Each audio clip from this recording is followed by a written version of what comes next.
Ayun nga po, Viancy, hindi po niya inaasahan na ganun ang sasabihin ng mag-asawang Ate Edna at Kuya Val. So, bakit nga ba kahit ako ang nasa katayuan nga po ni Viancy ay tila ba'y napakaswerte ko po di po dahil viral ka, kundi mararamdaman mo na very welcome ka sa pamilyang Matubang.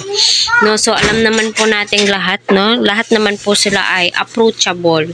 Kasi nga Good Samaritan po sila, normal na lamang po yan. Pero yung sasabihin na botong-boto sila sa'yo, gusto kanila para sa kanilang pamangkin, my God, para ka nang nanalo ng loto.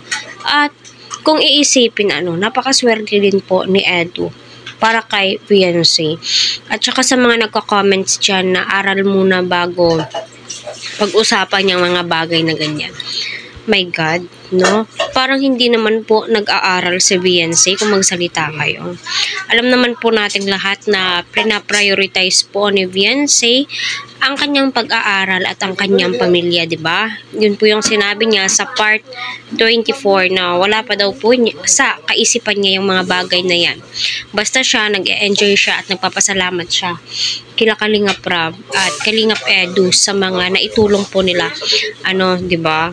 Mapapasana all ka na lamang po talaga sa the way na mag-isip si Viancy na napaka-matured po niya, So, ayun, kaya patuloy po nating suportahan si Kalingap Rab, Kuya Val at ang buong team. Huwag po natin skip ang kanilang ads. So, mapapasana all ka na lamang po talaga, kasi sa live natin Edna, sinabing botong-boto siya kay Viancy. Yun din po si Kuya Val na gusto po niyang maging ninong.